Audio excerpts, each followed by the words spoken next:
You think you're tired of pain, but the truth is, you're addicted to it. You tell yourself you want peace, stability, healthy love. Yet, when life finally offers it, you feel restless, even empty.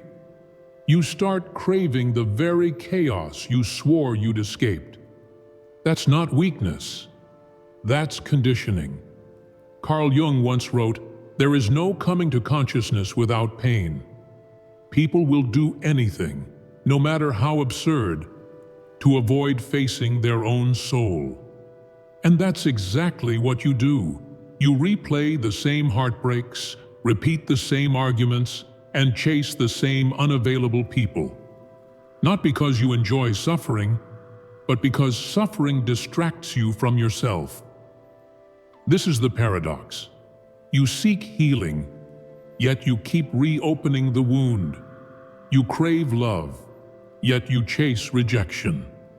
You want freedom, yet you build new prisons that look like passion. Today, we're diving into the real reason you repeat the same toxic patterns. Not because you're broken, but because part of you finds safety in suffering. This episode will expose why you keep choosing pain disguised as love, and how to finally stop feeding the very patterns that drain your strength. Because healing doesn't start with comfort, it starts with confrontation. Before we dive into exactly how these patterns operate and drain your energy, take a moment to subscribe to Psyche Archives. Every video is designed to expose the hidden forces shaping your mind and give you the tools to finally reclaim control. You like to believe you're making rational choices, that you leave toxic situations because you learned your lesson, that you're finally done with the people or patterns that hurt you. Comforting lies like these keep you feeling in control, but they are just that, lies. The surface is seductive. It tells you you're aware, you're evolving, you're strong. But this is deception. The truth is, most of your decisions around relationships, work, and even self-sabotage are rehearsed patterns, written long before you had any conscious say. They're the scripts of your unconscious mind, and they feel familiar because familiarity is safer than the unknown, even if it kills your joy. Freud warned that unexpressed emotions will never die. They are buried alive and will come forth later in uglier ways. Look closely. Every toxic friend you tolerate, every romantic train wreck you repeat, every deadline you procrastinate on, they are echoes of unresolved internal conflicts you refuse to confront. The surface shows activity, choice, and control. But beneath it, your unconscious is running the show. Jung calls this your shadow, the unacknowledged part of yourself that harbors fear, resentment, and self-sabotaging impulses. You see it projected everywhere. Your lover's cruelty, your friend's manipulation, your boss's criticism.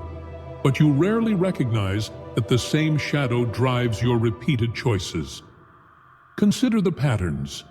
You gravitate toward chaos disguised as passion. You forgive behavior you swore you wouldn't. You compromise standards you once held sacred. Why? Because your shadow feels at home in pain. The psychic energy of suffering is familiar. Stability feels alien.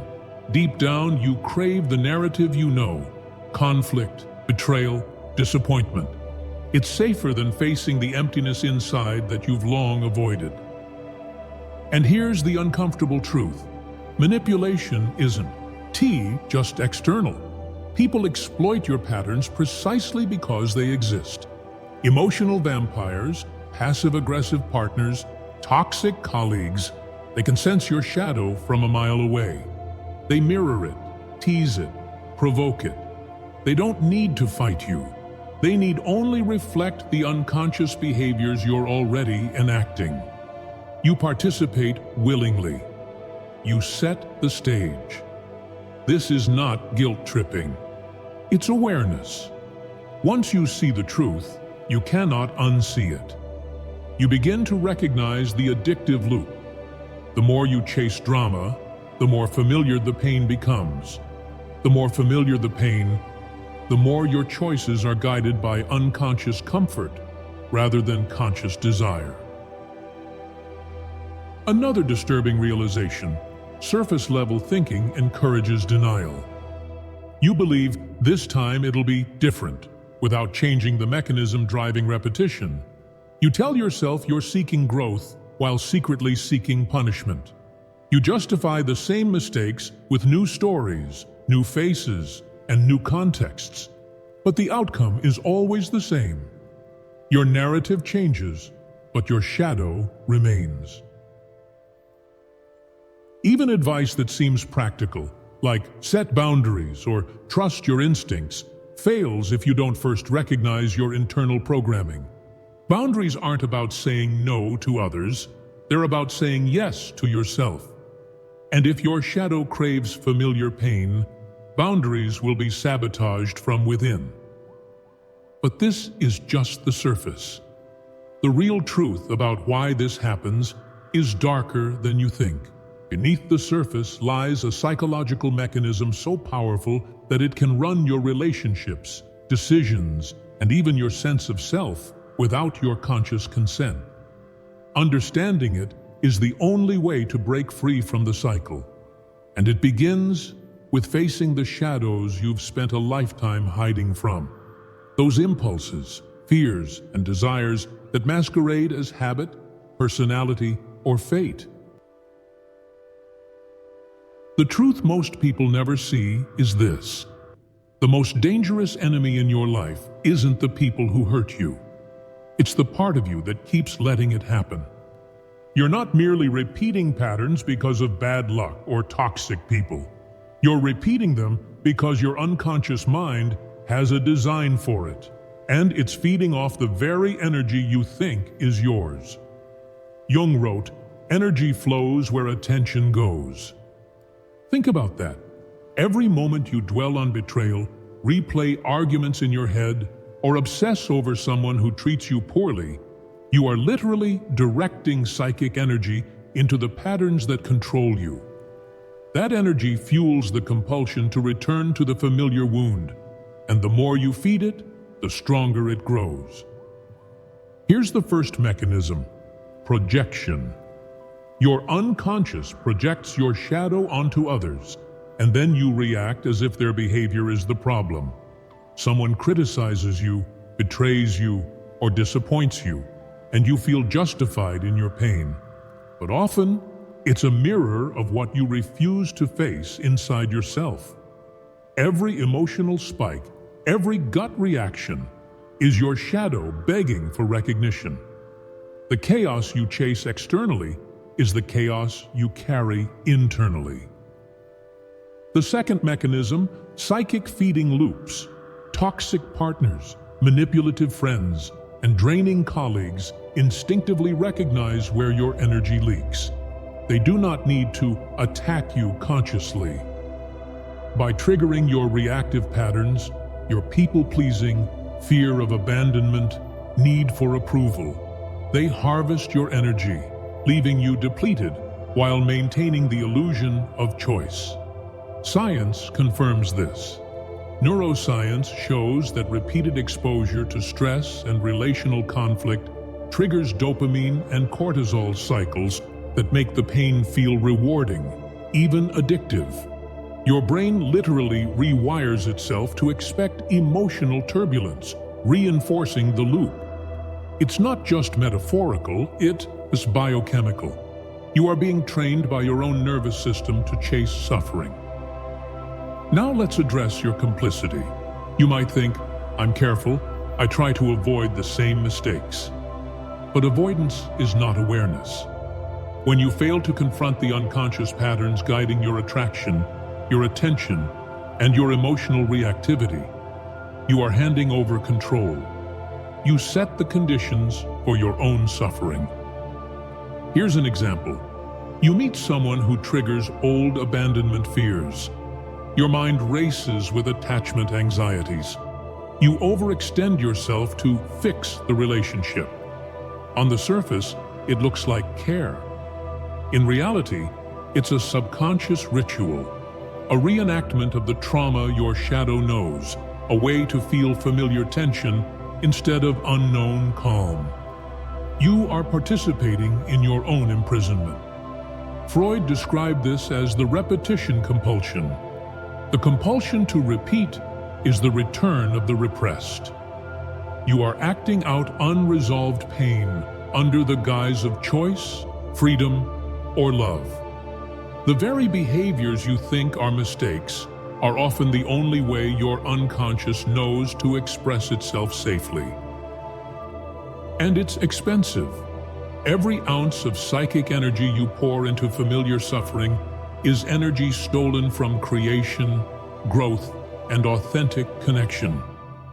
Life fulfillment isn't just delayed, it's actively siphoned away. You cannot escape this until you recognize how energy, attention, and projection operate. This is why conventional advice fails. Telling yourself, "Don't get involved with toxic people," is surface-level thinking. The unconscious pattern doesn't vanish with willpower. It demands awareness, reflection, and strategic redirection. Understanding the mechanism, projection, energy flow, and compulsion is the first step toward liberation. And there's hope. Once you see the pattern clearly, the power dynamic flips. You realize how often you've been giving away your authority, and you can begin to reclaim it. Awareness allows you to redirect psychic energy into constructive channels, relationships, work, self-growth, rather than feeding familiar suffering. Before we go further, remember, the most dangerous part isn't what others do to you. It's what you don't realize you're doing to yourself. In the next section, we will confront the shadow directly. You will see the hidden motivations behind your helpfulness, your need for approval, and the fears that keep you tethered to destructive patterns. Once exposed, you'll begin to understand how to transform the compulsion into conscious choice and reclaim the energy you've been giving away. You tell yourself you're being kind. You tell yourself you're generous. You tell yourself you're available because you care. But the truth? The people who drain you the most are reflecting something you refuse to see in yourself. Your availability isn't generosity. It's a sophisticated form of control. Your helpfulness isn't pure. It's driven by fear. Fear of abandonment, fear of rejection, fear of being unloved. Carl Jung said, "One does not become enlightened by imagining figures of light, but by making the darkness conscious." Here is the darkness. The patterns you've been repeating aren't accidents. They are the shadow parts of yourself acting out through familiar suffering. Every toxic relationship, every manipulative friend, every self-sabotaging impulse is an invitation to face what you refuse to admit, that you unconsciously seek the very chaos you claim to hate. Consider your fear-based patterns. You overextend to prove worthiness. You tolerate mistreatment to avoid conflict. You apologize for things you didn't do just to maintain connection. On the surface, these look like virtue, patience, or loyalty, but underneath, they are shadow behaviors. They are driven by a subconscious contract. I must endure pain to feel love, security, or control.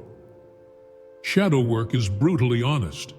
It forces you to ask uncomfortable questions. Why do I keep choosing the people who mirror my inner chaos? What am I hoping to prove by suffering silently? Which part of myself do I fear if I stop repeating the pattern? The answers are rarely flattering.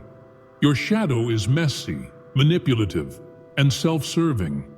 but it's also speaking a truth you've long denied. It's telling you that unresolved trauma still holds the reins, that unconscious fears dictate your choices, and that your victim story is often a carefully rehearsed performance you control more than you realize. This is where your complicity becomes undeniable. You've been repeating the script because it's familiar, because it hides the truth about your own unmet needs, insecurities, and unresolved trauma. You've been looking for love, approval, or control outside of yourself, when the real work was inside. You have been unconsciously scripting situations where you can play the same roles over and over.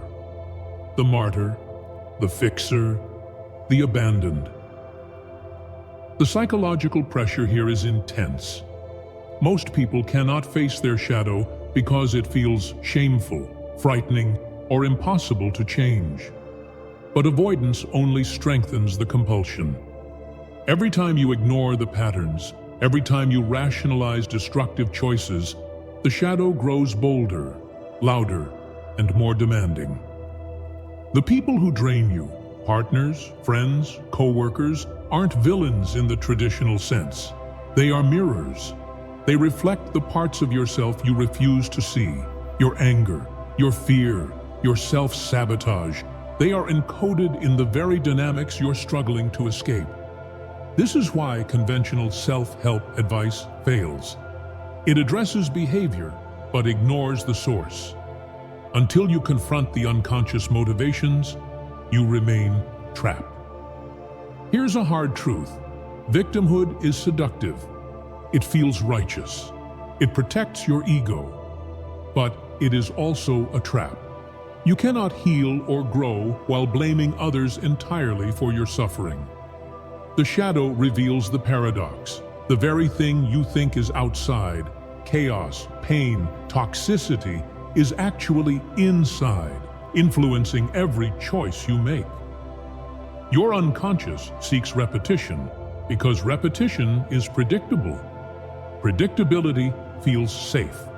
It's easier to endure a familiar wound than face the unknown calm of authentic selfhood. And yet, if you do not confront it, you are doomed to repeat it endlessly. The confrontation is not just intellectual, it is emotional, visceral, and deeply personal. You must sit with discomfort. You must feel the fear of not being needed, the terror of abandonment, and the vulnerability of claiming your own power. Only then can you see the game clearly. You have been creating the same scenarios to satisfy unconscious needs. You have been feeding energy into patterns that enslave you. You have been mistaking submission for safety, pain for attachment, and chaos for passion. But here is the turning point. Once you recognize the shadow, it can be transformed. Awareness is power. Confrontation is liberation. The behaviors that once enslaved you can become tools for conscious choice. The fears that once controlled you can become fuel for growth. In practical terms, shadow work begins with brutal honesty. Journaling the patterns you repeat, identifying triggers, and asking, what am I really seeking here? What am I avoiding? Therapy, mentorship, and guided reflection are accelerants, but the raw work is internal. You must stop rationalizing, stop blaming, and start observing yourself without judgment. The reward is immense.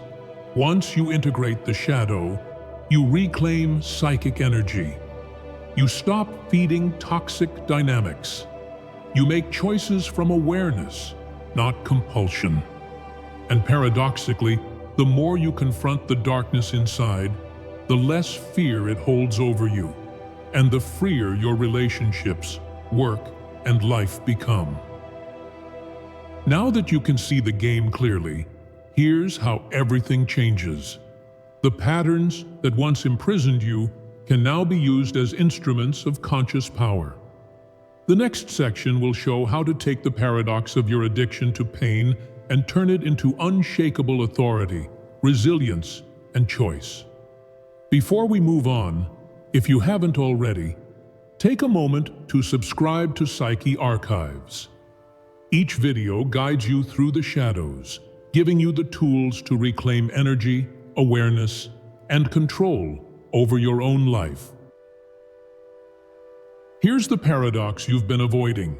The very patterns that once enslaved you can become your greatest source of power. The pain, the chaos, the compulsions, they are not just prisons. They are raw materials. And once you understand them, you can transmute them into authority, clarity, and resilience. Most people approach transformation linearly. Stop the pain, avoid the toxicity, seek comfort. But true strength doesn't come from avoidance. It comes from mastery over your shadow, your impulses, and your attention. The addictive cycles of suffering are powerful because they tap into deep psychic energy. When you reclaim that energy, you no longer chase chaos. You radiate stability and presence.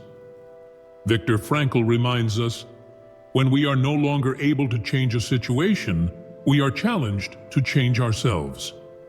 You cannot control the world, the people, or the chaos around you, but you can control your response, your energy, and your choices. That is the ultimate power shift. Step 1.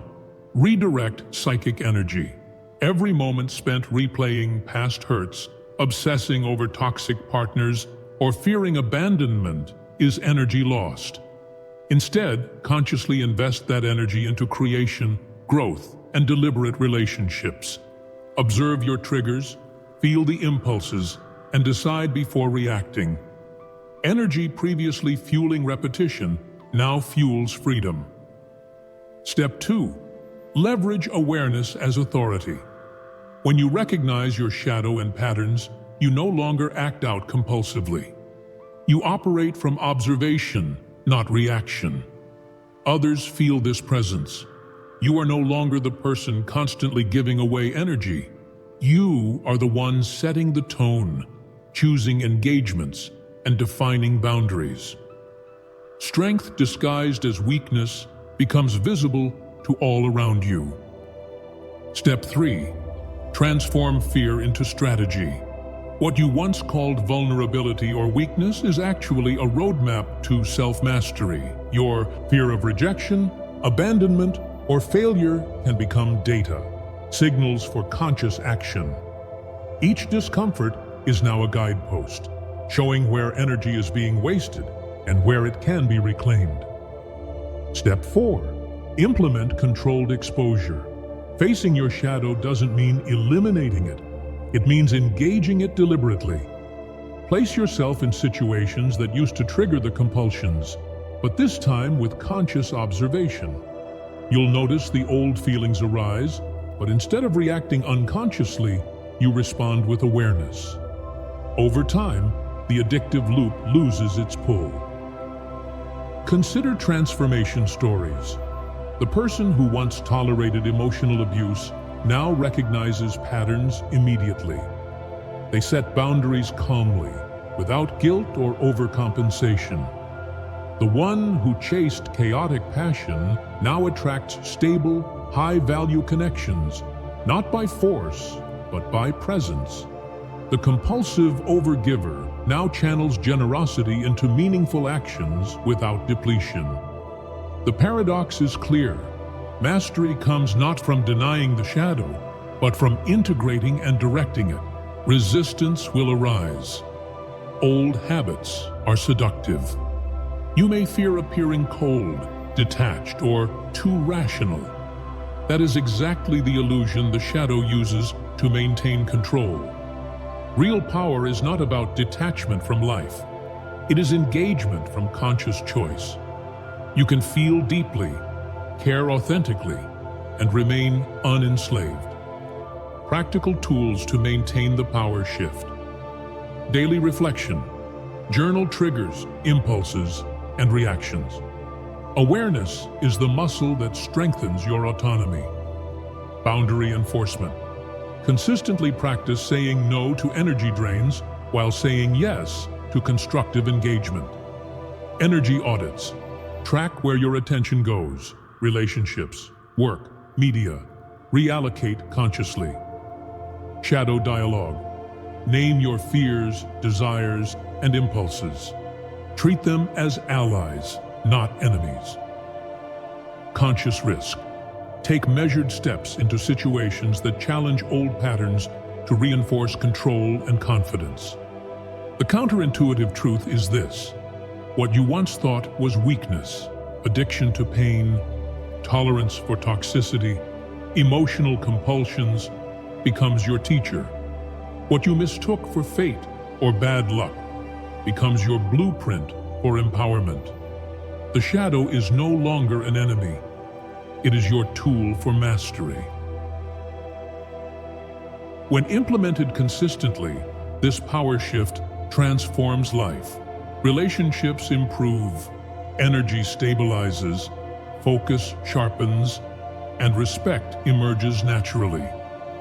People sense the difference between someone reactive and someone who commands presence. The world stops dictating your emotional state. You dictate your engagement with the world. And the ultimate paradox: true strength does not eliminate pain. It transforms it into fuel. Pain becomes signal, energy, and guidance. Chaos becomes contrast to define your clarity. Fear becomes insight. The patterns that once enslaved you now reinforce your autonomy. By mastering the addiction to pain, you become the author of your own psychic energy. You no longer chase repetition. You create resonance. You no longer fear chaos. You navigate it consciously. And through this, the unconscious compulsion to self-sabotage becomes a conscious tool for growth and personal authority. Before we move to the final transformation, remember, subscribing to Psyche Archives ensures you don't just understand these mechanisms, you get the guidance to apply them in real life. Each video equips you to reclaim energy, confront shadows, and transform patterns into power. Here's the final truth. The cycles that once controlled you can now serve you. Every toxic pattern, every compulsion, every moment of repeated pain is raw material for conscious mastery, if you choose to confront it. The shadow that haunted your relationships, your work, your choices, is no longer a secret enemy. It is a guide, a mirror, and a source of power. Ask yourself, how much longer will I feed the same patterns and call it fate? How long will I hand my energy to chaos instead of reclaiming it for myself? The answer is in your hands. Begin today. Observe your triggers. Reclaim your psychic energy. Engage the shadow consciously. Stop running from the discomfort and start using it as fuel for growth. Transformation isn't passive. It's deliberate, uncomfortable, and radical. And this isn't just theory. It's action. The life you want, the clarity, freedom, and authority you crave, emerges the moment you stop participating unconsciously and start acting deliberately. If you haven't yet, subscribe to Psyche Archives and join a community of people confronting the unseen forces that shape their lives. Share your experiences, your breakthroughs, your shadows, because transformation accelerates in honesty and presence. Your patterns no longer define you. Your awareness does. The choice and the power is finally yours.